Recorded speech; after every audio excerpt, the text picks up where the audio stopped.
बिस्मिल्लाहिर्रहमानिर्रहीम। जी, हम डिस्कस करने वाले हैं मैक्सवेल इक्वेशंस को।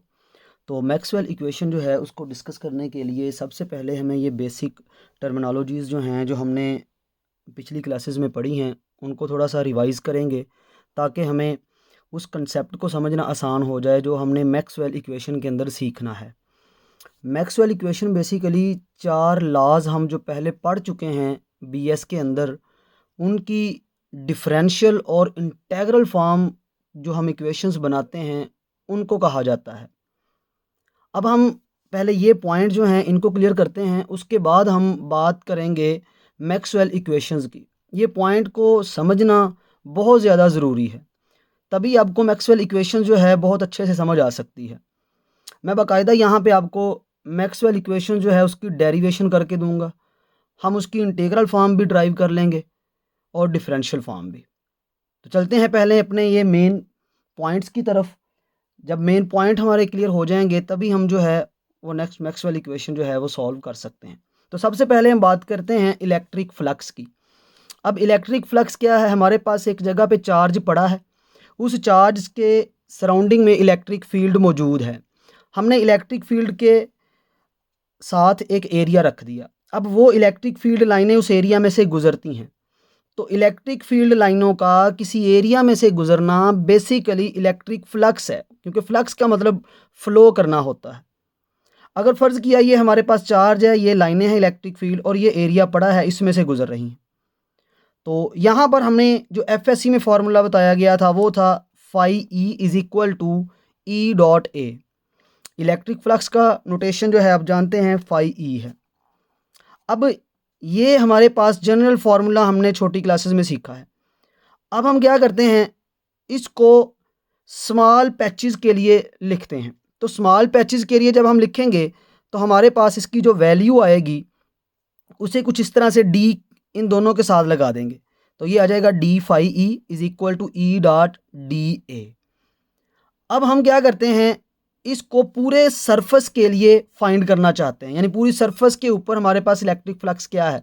तो उसके लिए दो ही तरीके होते हैं, या तो समेशन अप्लाई करते हैं या हम क्या करते हैं, या हम साइन ऑफ इंटीग्रेशन जो है उसे यूज़ करते हैं। इंटीग्रेशन का मतलब भी समेशन है, तो हमने दोनों तरफ इंटीग्रेशन का साइन यूज़ किया, जिस वजह से ये डी जो है ये ख़त्म हो गया और इधर हमारे पास साइन ऑफ इंटीग्रेशन आ गया और ये हमें मिल गया इलेक्ट्रिक फ्लक्स। तो ये आपने याद रखना है, ये हमारे पास इलेक्ट्रिक फ्लक्स की नोटेशन इस तरह से भी लिखी जा सकती है, जिसे हम नाम दे सकते हैं सरफेस इंटेग्रल का। अब बात करते हैं इसी तरह से मैग्नेटिक फ्लक्स की। तो अगर मैग्नेटिक फ्लक्स की बात की जाए तो मैग्नेटिक फ्लक्स भी हमने बी डॉट ए पढ़ा है, बिल्कुल उसी तरह से जैसे हमने इलेक्ट्रिक फ्लक्स एरिया के साथ डी लगा दिया, इधर फाई के साथ हम डी लगा देते हैं, डिफरेंशियल फॉर्म उसकी बन जाएगी। अब हम क्या करते हैं, इसको टोटल सरफेस के लिए कैलकुलेट करना है, तो इस पर्पज़ के लिए हम क्या करेंगे, यहाँ पर इंटेग्रल जो है सरफेस इंटेग्रल उसका इस्तेमाल करेंगे, तो ये हमारे पास बी डॉट ए आ जाएगा। उसके बाद हमें ये पता होना चाहिए कि ईएमएफ क्या है। तो ईएमएफ जो है ये बेसिकली एक एनर्जी है। अगर हम छोटे लेवल में बात करें तो यहाँ पे हम ये कहते हैं कि ऐसी एनर्जी जो नॉन इलेक्ट्रिकल एनर्जी जो है उससे हमें इलेक्ट्रिकल एनर्जी में हासिल होती है, उसे ईएमएफ का नाम दिया जाता है। ईएमएफ बेसिकली एनर्जी है, लेकिन इसका यूनिट क्या है, इसका यूनिट वोल्ट है। जब इसका यूनिट वोल्ट है तो हम इसको वोल्ट की फॉर्म में ही डील कर सकते हैं। सो हम ये फार्मूला पढ़ चुके हैं, V is equal to E dot R. और ये कहाँ फार्मूला पढ़ा, बेसिक ये फार्मूला हमारे पास कुछ इस तरह से था, E is equal to del V over del R with minus, यानी नेगेटिव ऑफ पोटेंशियल ग्रेडियंट किसके बराबर है जी, इलेक्ट्रिक फील्ड के। अगर हम इसको जनरल फॉर्म में लिखें तो हम इसको सिंपली लिख सकते हैं, ये उधर मल्टीप्लाई हो गया, यानी V is equal to E dot R. अब इसको भी हम क्या करते हैं, ये V की जगह हम ईएमएफ वाला सिंबल पुट कर देते हैं E, तो ये आ गया हमारे पास E। हमने चूंकि इसको बीएस में कुछ इस अंदाज से पढ़ा था तो मैं R की जगह डी आर लिख देता हूँ, और यहाँ पर इसके साथ हमने D अप्लाई कर दिया जो कि डी E को रिप्रेजेंट कर रहा है। अब टोटल सरफेस के लिए या टोटल वॉल्यूम के लिए हमने फाइंड आउट करना है, तो हम इंटीग्रेशन का सिंबल लगा देंगे, लाइन इंटेग्रल आ जाएगा यहाँ पर, क्योंकि ये लेंथ को रिप्रेजेंट कर रहा है, इस वजह से लाइन इंटेग्रल हम ले लेंगे। तो ये ईएमएफ हमारे पास आ गया इलेक्ट्रिक फील्ड का। इसी तरह से अगर मैग्नेटिक फील्ड हो और उससे भी ईएमएफ पैदा हो रहा हो तो उसका ईएमएफ हम लिखते हैं line integral B dot D R. ये 4 बातें हमारी ये हो गई। अब उसके बाद हम यहाँ पर डिस्कस करेंगे मैग्नेटिक फील्ड इंटेंसिटी को, कि मैग्नेटिक फील्ड इंटेंसिटी क्या है। हमारे पास कोई एक मैग्नेटिक फील्ड मौजूद है, करंट की वजह से है या मैग्नेट की वजह से है, तो वो मैग्नेटिक फील्ड हमारे पास जो आ रही है वो स्पेस से होते हुए आ रही है। तो इस वजह से हम देखना चाहते हैं वो मैग्नेटिक फील्ड जो बी थी उसकी इंटेंसिटी हमारे पास, जिसको हम रिप्रेजेंट करते हैं एच के साथ, वो कितनी हमारे पास आ रही है। तो उसका फॉर्मूला याद रखना है आपने, वो क्या है जी, B is equal to mu naught H.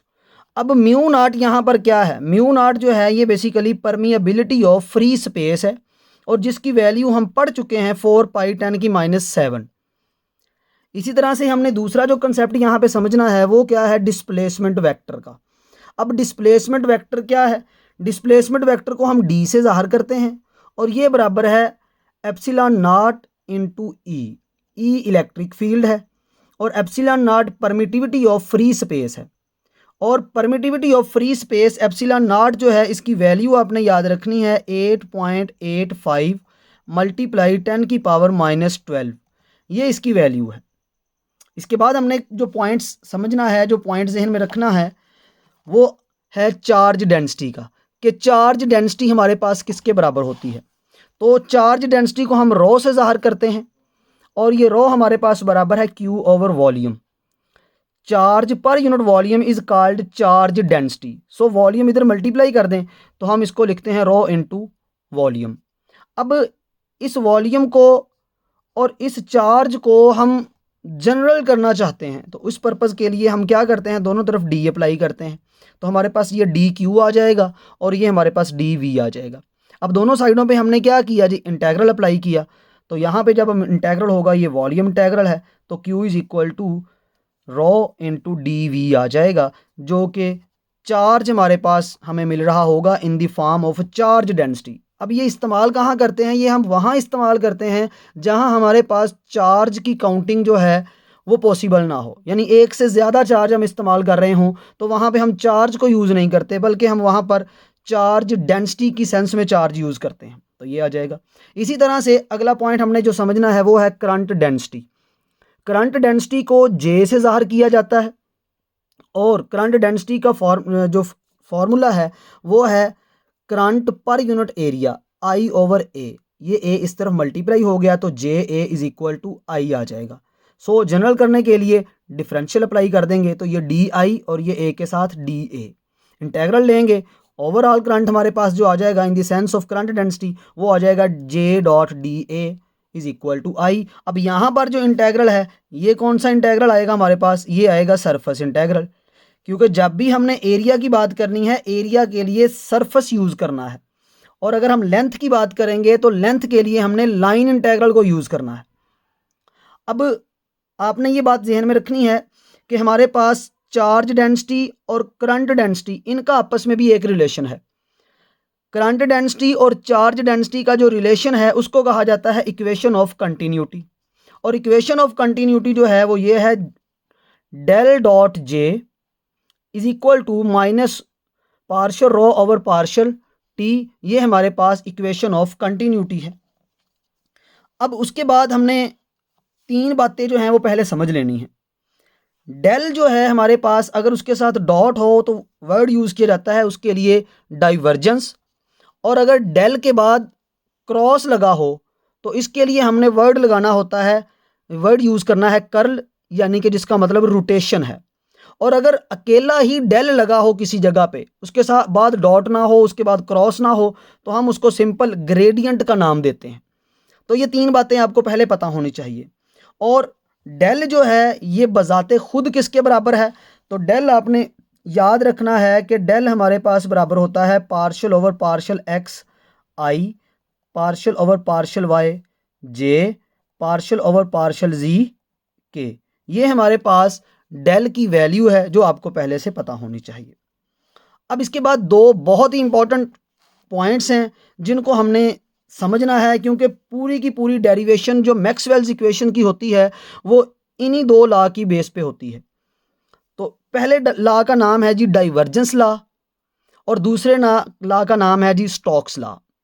अब डाइवर्जेंस लॉ क्या है? डाइवर्जेंस लॉ बेसिकली हमारे पास सरफेस इंटेग्रल है तो उसको वॉल्यूम इंटेग्रल में बदल देता है, और अगर वॉल्यूम इंटेग्रल है तो उसको सरफेस इंटेग्रल में बदल देता है।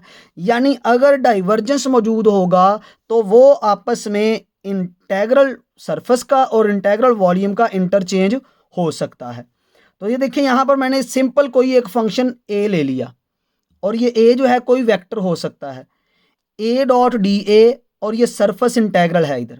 अब सरफेस इंटेग्रल को वॉल्यूम इंटेग्रल के साथ जब बदलना है तो हम क्या करेंगे, डी ए की जगह हम लगा देंगे डी वी, और ए जो है उसका डॉट प्रोडक्ट लेंगे किसके साथ, डेल्टा के साथ। So delta dot A into D V, और इधर क्या आ जाएगा, वॉल्यूम इंटेग्रल। तो ये फॉर्मूला आपने याद रखना है कि पहले वाले के साथ आपने क्या लगा देना है, डेल डॉट ए, और डी ए की जगह पे डी वी आ जाएगा और इधर वॉल्यूम इंटेग्रल हो जाएगा।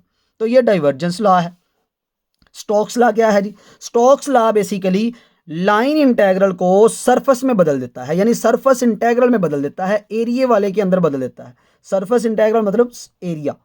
तो हमारे पास लाइन इंटेग्रल ये है, हमारे पास ए डॉट डी एल, अगर एल आ जाए आर आ जाए तो इसका मतलब यही होता है कि ये हमारे पास लाइन इंटेग्रल है। अब इसको किस में बदल देना है उसने, सरफेस इंटेग्रल में। तो सरफेस इंटेग्रल में बदलने के लिए हम इंटेग्रल के नीचे एस लगा देंगे और यहाँ पे डी ए लगा देंगे। जब भी सरफेस की बात की जाएगी तो यहाँ पर डी ए लगा सकते हैं या डी एस लगा सकते हैं, इससे कोई फ़र्क नहीं पड़ता। यहाँ पर अगर हम डी एस भी लगा लें तो तब भी बात ठीक है, गलत नहीं है। अब जब हमारे पास स्टोक्स लॉ की बात आएगी तो स्टोक्स लॉ में लाइन को सरफेस में बदलना है, तो यहाँ पर ए का क्रॉस प्रोडक्ट होगा किसके साथ, डाइवर्जेंस के साथ, यानी डेल्टा के साथ। तो मतलब ये डेल क्रॉस बन जाएगा तो कर्ल ए कहलाएगा। तो ये कर्ल ए, और यहाँ पे सरफेस के लिए डी ए हमने लगा दिया।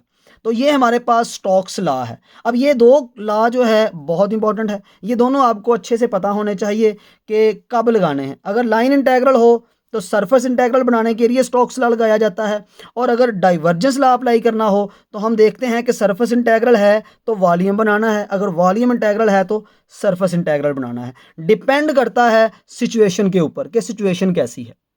अब हम चलते हैं बाकायदा मैक्सवेल इक्वेशंस की तरफ। अब ये चंद मिनट आपके जो पहले मैंने लिए हैं ये बेसिकली आपको बेसिक्स जो हैं उनको मैंने क्लियर करवाया है। तो अब हम चलते हैं मैक्सवेल इक्वेशंस जो है उसको ड्राइव करने की तरफ।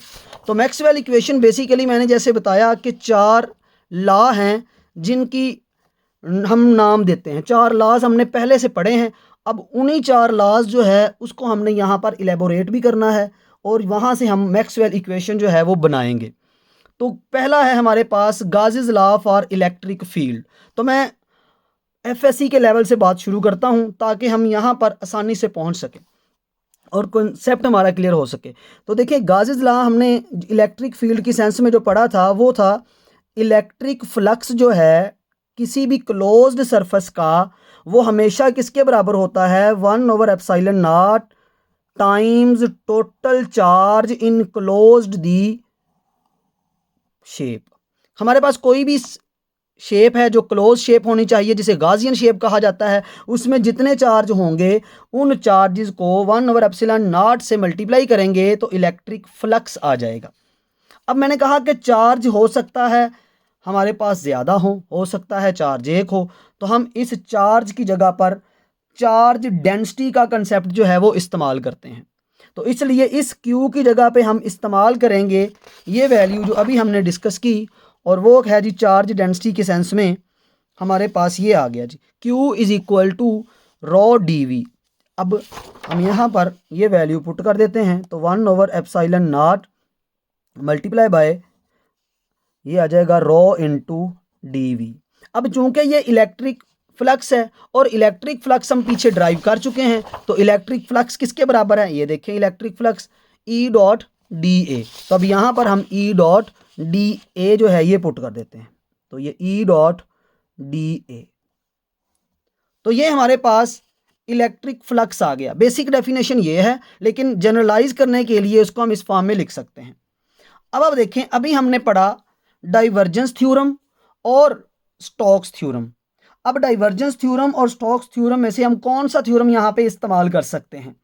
अब यहाँ पर अगर आप देखें तो ई डॉट ए है, यानी एरिया हमारे पास दिया गया है, मतलब ये सरफेस इंटेग्रल है, तो सरफेस इंटेग्रल होगा तो वॉल्यूम इंटेग्रल बन सकता है। इस तरफ अप्लाई नहीं कर सकते क्योंकि यहाँ पे डॉट वगैरह इस्तेमाल नहीं हो रहा, लाइन भी नहीं है, तो हम यहाँ से वॉल्यूम से एरिया नहीं बना सकते क्योंकि वेक्टर ऑपरेटर हमारे पास यहाँ पर मौजूद नहीं है। यहाँ पर वेक्टर ऑपरेटर है, इस वजह से हम यहाँ पे अप्लाई कर सकते हैं। तो ये हमारे पास, अगर हम यहाँ पर अप्लाई करें डाइवर्जेंस थ्योरम, तो क्या होगा जी, वॉल्यूम बन जाएगा, डी ए को हम डी वी बना देंगे और यहाँ पर आ जाएगा डेल्टा डॉट ई। तो ये हमारे पास स्टोक्स डाइवर्जेंस थ्योरम इधर अप्लाई हो गया और इस साइड पे हमारे पास one by epsilon nought multiply by rho D V. अब ये पूरी वैल्यू आप इस साइड पे ले आएं, अगर हम ये सारी वैल्यू इस साइड पे ले आएं तो हमारे पास ये आ जाएगा del dot E minus one by epsilon nought rho, और ये जब इस साइड पे आएगा इंटेग्रल, इधर भी वॉल्यूम इंटेग्रल है, इधर भी वॉल्यूम इंटेग्रल है, तो ये इकट्ठा वॉल्यूम इंटेग्रल हो गया। और ये डीवी इधर भी है, डीवी इधर भी है, तो हमने डीवी एक ही लिख लिया और इधर क्या बच गया हमारे पास, 0 बच गया। अब यहाँ से अगर आप देखें वॉल्यूम इंटेग्रल को अगर हम ऑपरेट कर दें तो हमारे पास जो आंसर आएगा बन के वो आ जाएगा डेल डॉट ई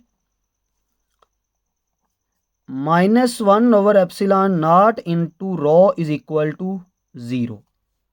अब नेक्स्ट स्टेप में ये माइनस वाला जो है ये हम दूसरी साइड को ले जाते हैं, तो हमारे पास ये आंसर आ जाएगा del dot E is equal to rho over epsilon naught. अब अगर ये एप्सिलॉन नॉट इधर हम अब मल्टीप्लाई करें ना तो ये आ जाएगा del dot epsilon nought E is equal to rho. अब हम ये पढ़ चुके हैं कि एप्सिलॉन नॉट ई जो है ये डिस्प्लेसमेंट वेक्टर के बराबर है, तो इसकी जगह पे हम क्या लिख सकते हैं, इसकी जगह पे हम वैल्यू पुट कर सकते हैं किसकी, del dot D is equal to rho, इसे हम नंबर 1 कह लेते हैं। तो ये हमारे पास Gauss's law for electric flux या इलेक्ट्रिक फील्ड की सेंस में जो हमारे पास इक्वेशन आ गई है वो ये है, del dot D is equal to rho. इसी को कहा जाता है मैक्सवेल की फर्स्ट इक्वेशन। तो ये मैक्सवेल की फर्स्ट इक्वेशन हमने ड्राइव कर ली है। अगर ई की सेंस में लिखना हो तो हम यहाँ पर ही कंक्लूड कर सकते हैं, इसको हम ई की सेंस का नाम दे सकते हैं, नहीं तो हम इसको इस फॉर्म में लिख लेते हैं। तो ये मैक्सवेल की फर्स्ट इक्वेशन है। अब हम चलते हैं सेकंड इक्वेशन की तरफ। अब जो सेकंड इक्वेशन है basically second equation Gauss's law for magnetic field है। अब Gauss's law for magnetic field क्या है, गाज़ेस लॉ कहता है कि अगर हमारे पास कोई एक क्लोज शेप हो तो उसमें जितना फ्लक्स आएगा, मैग्नेटिक फील्ड लाइन जितनी एंटर होंगी उतनी ही मैग्नेटिक फील्ड लाइनें जो हैं वो बाहर को निकल जाएंगी।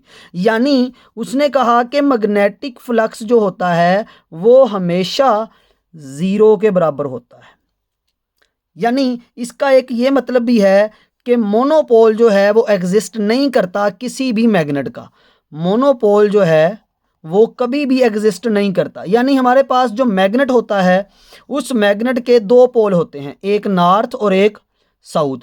अगर हम नॉर्थ और साउथ को यहाँ से कट करके अकेला नॉर्थ बनाना चाहें ना तो कभी भी नॉर्थ अकेला नहीं एग्जिस्ट करेगा और साउथ अकेला एग्जिस्ट नहीं करेगा। अगर हम कट कर देंगे तो नॉर्थ जो है ये भी साउथ क्रिएट कर लेगा, और अगर साउथ को अलहदा कट करके देखेंगे तो वो अपने एक साइड पे नॉर्थ जो है वो बना लेगा।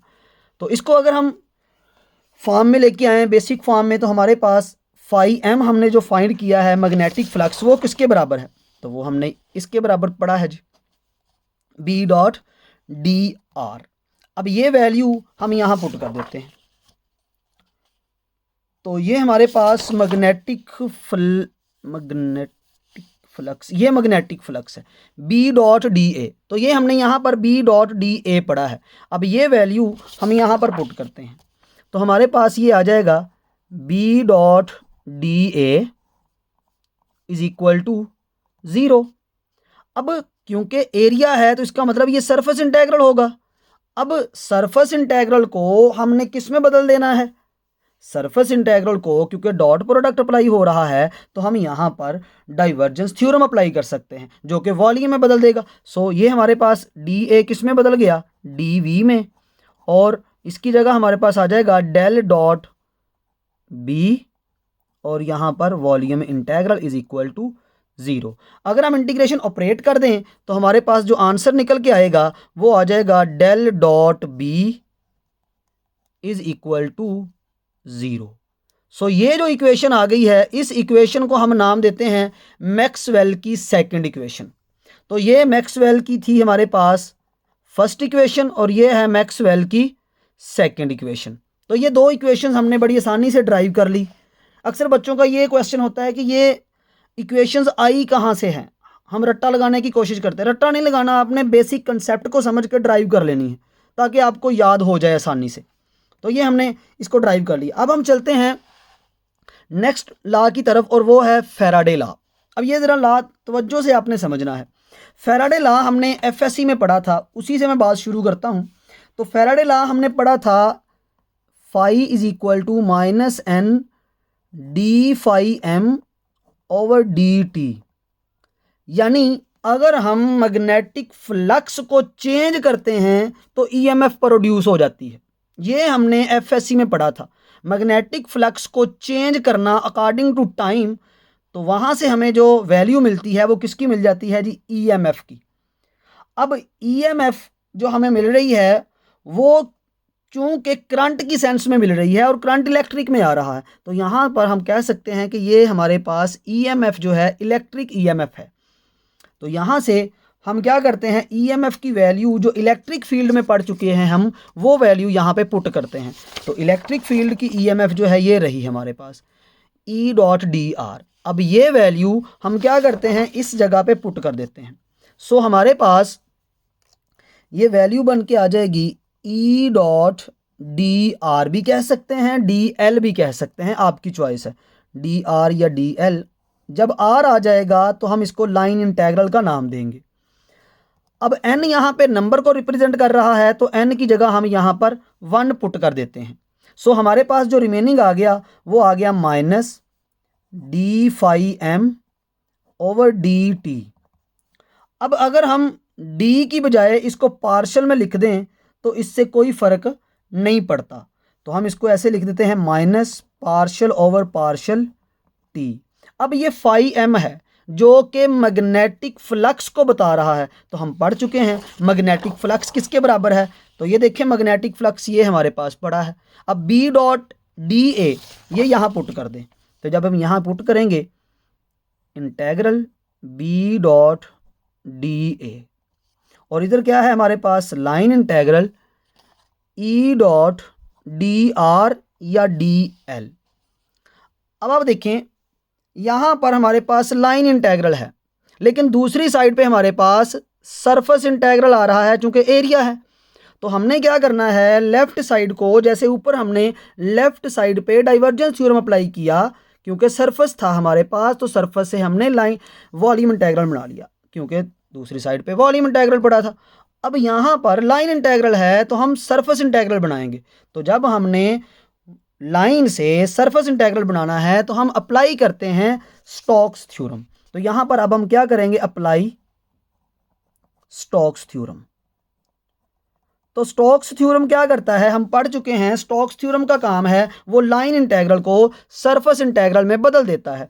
तो ये हमारे पास आ जाएगा एस सरफेस इंटेग्रल के लिए, और ये आ जाएगा डेल क्रॉस ई, और साथ में ये डी आर जो है ये किस में बदल जाएगा, डी ए में या डी एस में, कुछ भी नोटेशन लगा सकते हैं, is equal to minus partial over partial T, और ये ऐसे ही लिख दें बी डॉट डी ए। अब ये वैल्यू उठा के इस साइड पे लेके जाएं तो ये प्लस हो जाएगी। तो हमारे पास डेल क्रॉस ई,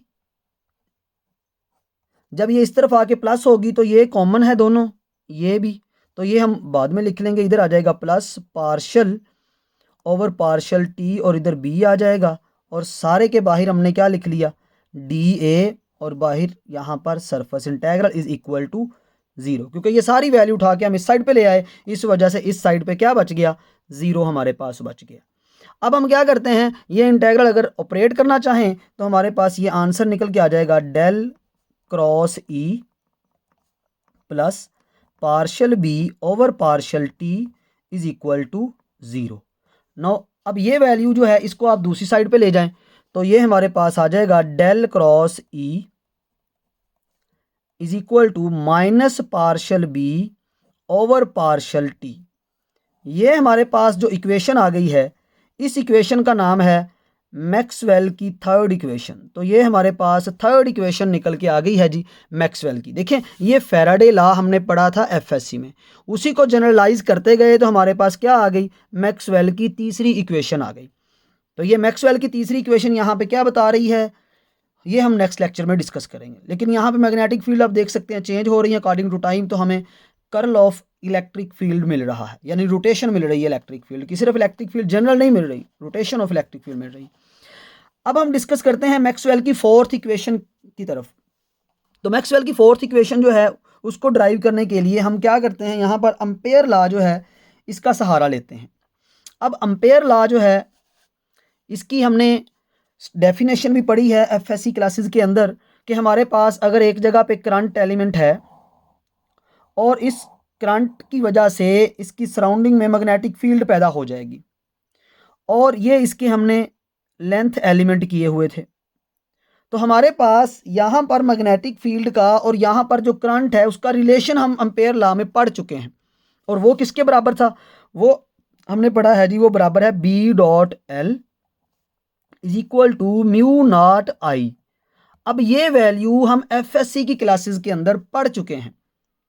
अगर इसको हम जनरल फॉर्म में लिखने की कोशिश करें, जनरल फॉर्म लिखने का मतलब होता है कि हम सिर्फ करंट सिर्फ लेंथ नहीं लिखते, बल्कि उनको प्रॉपर डिफरेंशियल फॉर्म में लिखने की कोशिश करते हैं। तो हमारे पास ये जो वैल्यू आएगी ये आ जाएगी बी डॉट डी एल, क्योंकि लेंथ है इसलिए इसका मतलब यहाँ पर हम लाइन इंटेग्रल को यूज कर सकते हैं, is equal to mu not I. अब आई भी हमने लिखना है, किस सेंस में लिखेंगे, करंट डेंसिटी की सेंस में। तो हम जानते हैं आई की अगर वैल्यू करंट डेंसिटी की सेंस में लिखें तो ये आ जाएगा जे डॉट डी ए और साथ में सरफेस इंटेग्रल। तो यहाँ हम पुट कर देते हैं इसको, तो ये सरफेस इंटेग्रल और ये क्या आ गया जी, जे डॉट डी ए।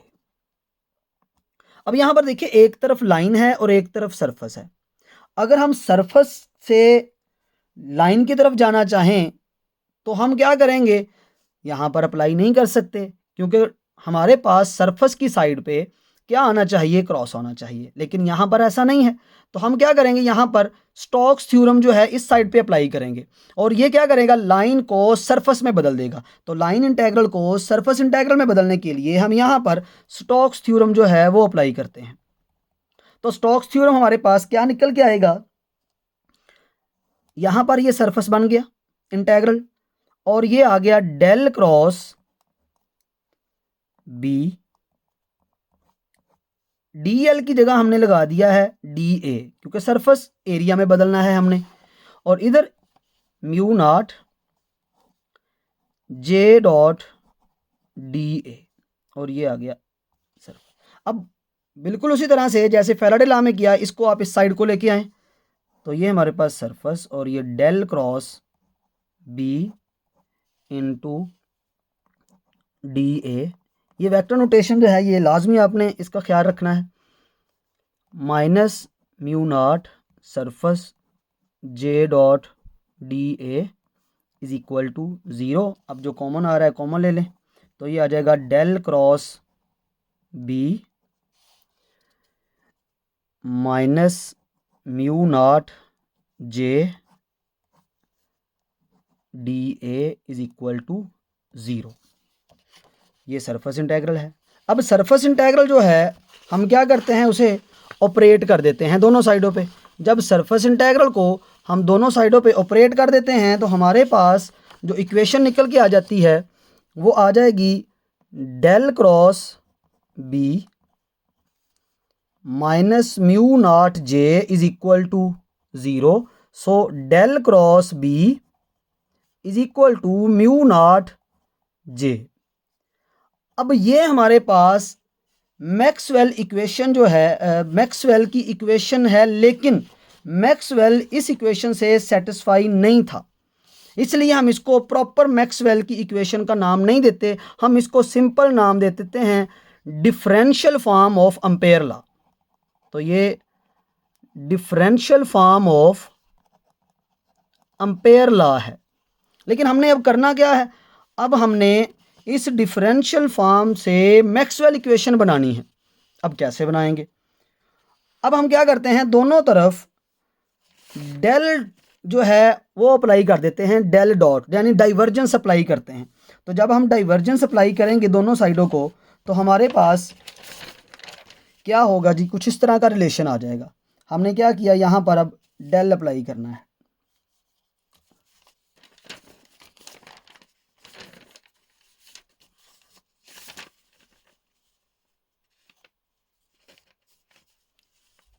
यहाँ पर हम क्या करते हैं जी, डेल अप्लाई कर देते हैं। तो ये हमारे पास आ जाएगा del dot del cross B is equal to mu naught constant है, ये ऐसे ही आ जाएगा, ये डेल डॉट जे।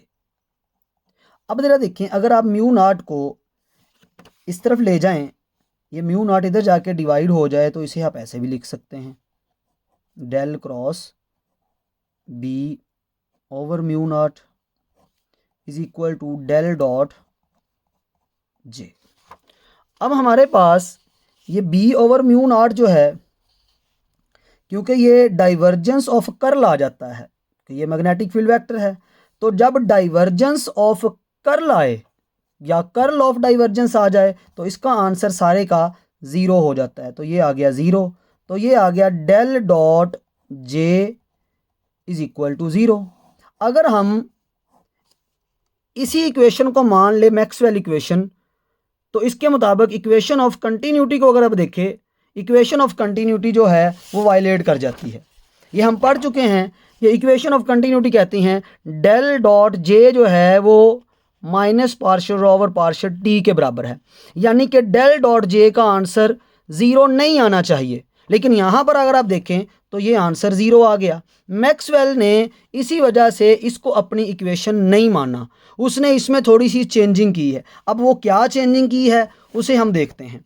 मैक्सवेल ने कहा कि अगर ये वैल्यू जो है मैं मान लूँ, तो ये फैक्टर जो बना है, जो कि अब 0 बन गया है, इसे 0 नहीं बनना चाहिए। तो उसने कहा कि ये वाली जो differential form of ampere law है, इसमें समथिंग मिसिंग है। अब वो मिसिंग क्या थी, उसके लिए उसने इसी इक्वेशन को लिखा दोबारा, del cross B is equal to mu naught J. उसने कहा प्लस यहाँ पर जे डी लिख देते हैं, और ये जे डी उसने अपनी तरफ से एक डिस्प्लेसमेंट करंट डेंसिटी का नाम दे दिया। तो ये हमारे पास डिस्प्लेसमेंट करंट डेंसिटी है जे डी। तो अब हम देखते हैं कि क्या अब भी आंसर इसी तरह का आता है या चेंज होके आ जाता है हमारे पास। तो अब हम अगेन डाइवर्जेंस अप्लाई करते हैं। So del cross B is equal to, यहाँ पर भी अप्लाई करें, del dot J plus J D. अब ये म्यू नॉट शुरू में लिख लिया। अब ये इसी तरह से हम इस साइड को लेके जा सकते हैं या इधर भी रहने दे, इससे कोई फ़र्क नहीं पड़ता। तो del cross B over mu naught, और ये डेल डॉट जे हो जाएगा, और ये डेल डॉट जे डी आ जाएगा। अब ये वैसे बी ओवर म्यू नॉट जो है, ये याद रखना है आपने, एच के बराबर होता है, क्योंकि हम पहले भी जानते हैं कि बी जो है ये बराबर है म्यू नॉट एच, और अगर यहाँ से एच देखा जाए तो बी ओवर म्यू नॉट बन के आ जाता है। सो ये हमारे पास, क्योंकि उसी तरह से डाइवर्जेंस ऑफ कर्ल देखा गया है, तो ये डाइवर्जेंस ऑफ कर्ल, इसका आंसर अगेन क्या आ जाएगा, इसका आंसर अगेन 0 आ जाएगा। लेकिन इस साइड पे हमारे पास क्या है, ये है हमारे पास del dot J plus del dot J D.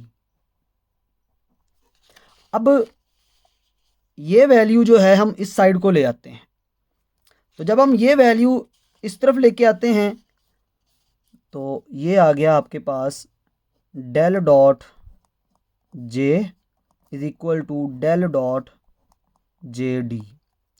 अब डेल डॉट जे जो है ये किसके बराबर हम पढ़ चुके हैं, डेल डॉट जे जो है ये हम पढ़ चुके हैं according to equation of continuity, तो ये बराबर होता है माइनस, ये इधर भी माइनस है, minus partial rho over partial T, ये इसके बराबर है इक्वेशन ऑफ कंटिन्यूटी जो हम यहाँ पर पढ़ चुके हैं कि डेल्टा डॉट जे जो है वो minus partial rho over partial T के बराबर है। तो ये वैल्यू हमने यहाँ पुट कर दी और इधर आ गया हमारे पास डेल डॉट जे डी। अब आप देखें ये माइनस और ये माइनस प्लस, तो partial rho over partial T is equal to del dot J D. अब मिसिंग टर्म जो मैक्सवेल ने कहा यहाँ पर होनी चाहिए, उसने सिर्फ उसको नाम दिया था जे डी का, तो इसका मतलब हमें सिर्फ ये जे डी को कैलकुलेट करना है यहाँ पर। अब तो जे डी को अगर हम कैलकुलेट करें तो हम पढ़ चुके हैं कि रो जो है ये किसके बराबर है। अब यहाँ पर हम ये रो जो है इसकी वैल्यू पुट करते हैं, तो अगर आप देखें रो की value according to Maxwell first equation किसके बराबर है, ये रो की वैल्यू आपके पास डेल्टा डॉट डी के बराबर है।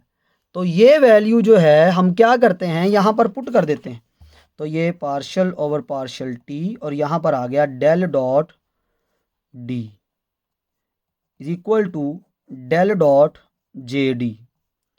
अब जरा गौर करें, ये वाला जो हिस्सा है ये डिफरेंशियल है टाइम के अकॉर्डिंग, लेकिन डेल जो है ये पोजीशन के अकॉर्डिंग होता है। इस वजह से हम इसकी जगह पर ये डेल डॉट जो है इसको शुरू में ले जाते हैं, तो del dot partial D over partial T is equal to del dot J D. अब दोनों तरफ हमारे पास डेल डॉट है तो हम इसको क्या करते हैं, इग्नोर कर देते हैं, तो हमारे पास partial D over partial T आ जाएगा किसके बराबर, जे डी के। तो ये मैक्सवेल ने कहा कि एम्पेयर जो है उसको ही अगर मैं डायरेक्ट मान लूँ तो ऐसा नहीं है, बल्कि उसने कहा ये एक टर्म उसके अंदर मिसिंग है जिसे हम इस्तेमाल करते हैं और इसको नाम दिया गया डिस्प्लेसमेंट करंट का। तो हमारे पास ये डिस्प्लेसमेंट करंट आ गया। अब ये वैल्यू यहाँ पर हम पुट कर देंगे तो ये इक्वेशन क्या बन जाएगी हमारे पास, ये इक्वेशन आ जाएगी del cross B, del cross B is equal to mu naught J plus partial D over partial T. अगर ये म्यू नॉट इधर डिवाइड करें तो आपको पता है ये आ जाएगा del cross B over mu naught और ये J plus partial D over partial T, ये del cross H is equal to J plus partial D over partial T. तो ये हमारे पास मैक्सवेल की फोर्थ इक्वेशन आ जाती है और इसी फोर्थ इक्वेशन का एक और नाम भी है जिसे हम नाम देते हैं correct form of ampere law. जिसे हम एम्पेयर लॉ को हमने करेक्ट किया था तो ये उसकी इक्वेशन बनी थी और इसी को हम मैक्सवेल की चौथी इक्वेशन का नाम देते हैं। तो हमारे पास यहाँ तक हमने मैक्सवेल की इक्वेशंस जो हैं वो ड्राइव कर ली हैं। तो मैक्सवेल की टोटल 4 इक्वेशंस हैं बेसिकली, तो वन बाय वन हम लिख लेते हैं यहाँ पर। मैक्सवेल की जो पहली इक्वेशन है वो है बेसिकली गाउसेस लॉ, और दूसरी जो इक्वेशन है वो भी क्या है, गाउसेस लॉ, लेकिन ये है इलेक्ट्रिक फील्ड के लिए और ये है मैग्नेटिक फील्ड के लिए। ये दोनों में बेसिक डिफरेंस आपने याद रखना है। तो पहली इक्वेशन क्या बन के आई थी हमारे पास, del dot D is equal to rho, और दूसरी इक्वेशन थी del dot B is equal to 0। यानी इसका मतलब यह है कि इलेक्ट्रिक फ्लक्स जो है वो अगर हमारे पास हो तो उसका डाइवर्जेंस यानी फैलाव जो है उसका, जो बाहर निकल रही है वो फैल रही है, वो नॉन ज़ीरो होगी, यानी वो बाहर की तरफ फैलेंगी। लेकिन जो मैग्नेटिक फील्ड है ये हमारे पास क्लोज लूप की फॉर्म में रहती है, एक जगह पे बाउंड रहती है, ये बाहर को नहीं फैल रही होती। अच्छा, उसके बाद तीसरा जो हमने पढ़ा है वो है फैराडे लॉ। अब फैराडे लॉ जो है उसकी वह जो हम इक्वेशन की बात करते हैं तो फैराडे लॉ की इक्वेशन जो हमारे पास बन के आती है ये है del cross E is equal to minus partial B over partial T. इसी तरह से चौथी इक्वेशन की अगर बात करें तो वो है हमारे पास अम्पेयर लॉ। तो अम्पेयर लॉ जो हमारे पास बन के आता है वो है डेल क्रॉस बी कह लें, तो ये हम लिखेंगे mu naught J plus partial D over partial T, या हम इसको ऐसे भी लिख सकते हैं del cross B over mu naught J plus partial D over partial T, यानी डेल क्रॉस एच और ये J plus partial D over partial T. तो ये हमारे पास चारों की चारों मैक्सवेल की इक्वेशंस आ जाती हैं। अब इसको याद करने के लिए आप इस तरह से याद कर सकते हैं, गाज़िस लॉ, ये भी गाज़िस लॉ, ये फैराडे लॉ और ये अम्पेयर लॉ। तो जी जी एफ ए, ये इसका एक सिंबल नोटेशन है जी जी एफ ए। ये हमने इसको याद करने के लिए रख लेना है अपने पास एक कोड कि मैक्सवेल की जो 4 इक्वेशन है उसमें डबल जी है और एफ ए है। तो Gauss's law for electric field, Gauss's law for magnetic field और फैराडे लॉ और हमारे पास अम्पेयर लॉ, और अम्पेयर लॉ की ये मॉडिफाइड फॉर्म इस्तेमाल की जाती है। तो ये था हमारे पास जो बेसिक था मैक्सवेल इक्वेशन की डेरिवेशन कुछ इस तरह से की जाती है। तो नेक्स्ट लेक्चर में हम इसकी इंटीग्रल फॉर्म की बात करेंगे, डिफरेंशियल फॉर्म की बात करेंगे।